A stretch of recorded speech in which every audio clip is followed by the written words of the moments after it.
வணக்கம், நான் டாக்டர் மைதிலி. இன்றைக்கி நிகழ்ச்சியில் அகர் அகர் அப்படின்னு சொல்லக்கூடிய சைனா கிராஸ், தமிழில் பார்த்தீங்கன்னா கடல் பாசி அப்படின்னு சொல்லுவாங்க. ஒரு உணவை ஜெல்லி மாதிரியான கன்சிஸ்டன்சிக்கு மாற்றக்கூடிய முக்கியமான ஒரு உணவு தான் அகர் அகர் அப்படின்றது. நிறைய குழந்தைகள் இருக்கக்கூடிய வீட்டில் பெற்றோர்கள் குழந்தைகளுக்கு ஏதாவது வித்தியாசமாக சமைத்து கொடுக்கணும் அப்படின்ற ஒரு ஆர்வத்தில் இந்த அகர் அகரை பயன்படுத்தி ஜெல்லி மாதிரி ஏதாவது சமைத்து சாப்பிட கொடுக்குறீங்க இல்லையா? உண்மையிலேயே அகர் அகர் அப்படின்றது குழந்தைகளுக்கு சாப்பிட கொடுக்கலாமா, இல்லை வயசில் பெரியவங்க சாப்பிடலாமா, இது ஆரோக்கியமானது தானான்றதை பற்றி இன்றைக்கி நான் நிகழ்ச்சியில் தெளிவாக சொல்கிறேன். முதல்ல அகர் அகர் அப்படின்றது அளவோடு, அதாவது அளவுக்கு அதிகமாக இல்லை, அளவோடு எப்போவாவது ஒரு வாட்டி சரியான விதத்தில் சமைத்து சாப்பிட்டா ஆரோக்கியமானது தான். அதுவே அளவுக்கு அதிகமாக அடிக்கடி எடுக்கிறது, சரியான விதத்தில் அதை சமைக்காமல் அப்படியே சாப்பிட்றது நம்ம உடல்நல ஆரோக்கியத்துக்கு நல்லதில்லை. சரியாக சமைக்காமல் இந்த அகர் அகர் எடுக்கிறதால பார்த்திங்கன்னா ஒரு சில செரிமானம் சம்மந்தப்பட்ட பிரச்சனைகள், அஜீரணம், குமட்டல், வாந்தி, வயிற்றுப்போக்கெலாம் ஏற்படக்கூடிய வாய்ப்பும் கொஞ்சம் அதிகம்தான்.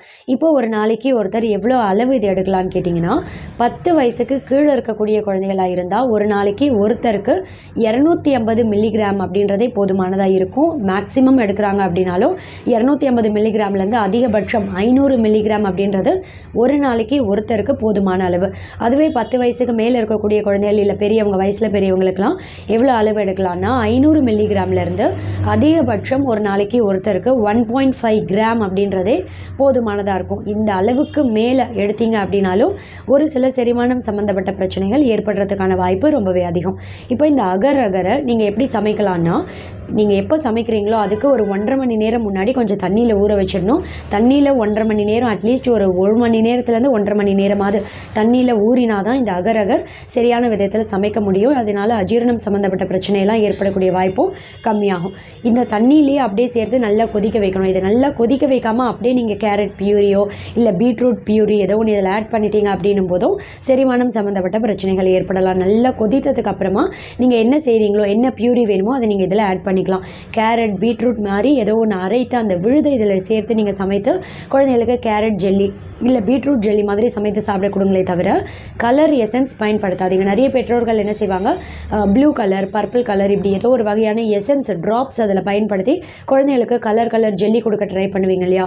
இப்படி செய்யாமல் கேரட் பியூரி மாதிரி ஏதோ ஒரு வகையான வெஜிடபிள் பியூரி இதில் ஆட் பண்ணலாம். இல்லை ஏதோ ஒரு ஆரோக்கியமானதை இதில் ஆட் பண்ணிவிட்டு நீங்கள் ஜெல்லி மாதிரி குழந்தைகளுக்கு சமைத்து சாப்பிட கொடுக்கலாம்.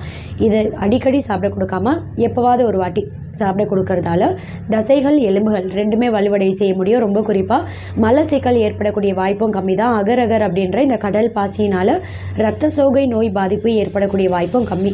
நீரிழிவு நோய் பாதிப்பு இருக்கவங்க இதை சாப்பிடலாமான்னு கேட்டிங்கன்னா, வெள்ளை சக்கரை சேர்க்காமல் இதை சமைத்து இருந்தீங்க அப்படின்னா தாராளமாக இதை உங்கள் அன்றாட உணவில் சேர்க்கலாம்.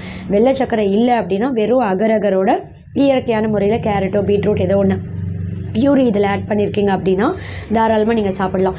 அகர் அகர்னால் நீரிழிவு நோய் பாதிப்பு இருக்கிறவங்களுக்கு உங்கள் ரத்த சக்கரை அளவு பெரிதளவில் அதிகமாகாது அப்படின்னு தான் ஆய்வில் சொல்லியிருக்காங்க. தேங்க்யூ.